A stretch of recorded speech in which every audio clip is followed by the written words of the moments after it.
შემოგთავაზებთ პიკანტური გემოს ძალიან გემრიელი, არომატული და წვნიანი სალათის რეცეპტს.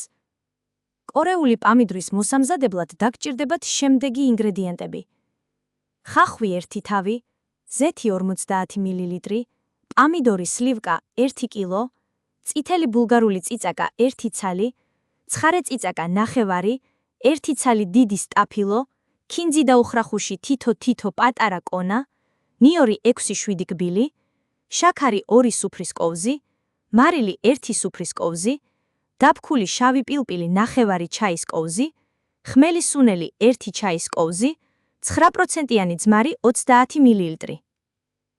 მომზადების წესი: ხახვი დაჭერით ალყა და მოთუშეთ ზეთში.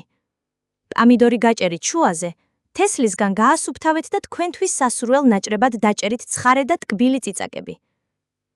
სტაფილო გახეხეთ სპეციალურ სახეხზე ან დაჭერით წვრილ გრძივ ნაჭრებად. ოხრახუში და ქინძი გარეცხეთ, გააშრეთ და დაჭერით. ნიორი დაჭყლიდეთ. დამუშავებული ბოსტნეული მოათავსეთ თასში. დაამატეთ მოთუშული ხახვი, სანელებლები, მარილი, შაქარი, ძმარი და ნაზად აურიეთ. 2 საათი გააჩერეთ ოთახის ტემპერატურაზე. ბოსტნეულმა უნდა გამოყოს წვენი. შიგადაშიგ ნაზად აურიეთ ხოლმე. ბოსტნეული თანაბრად გაანაწილეთ გასტერილებულ ქილებში და გაავსეთ გამოყოფილი წვენით. ქილებს დაახურეთ ხუფები და გაასტერილეთ. ადუღეთ 15 წუთი და მოხუფეთ. ქილები დააწყვეთ თავდაყირა და შეფუთეთ გაგრილებამდე. მოამზადეთ რამდენიმე ულუფა, თორემ ზამთარში გული დაგწყდებათ.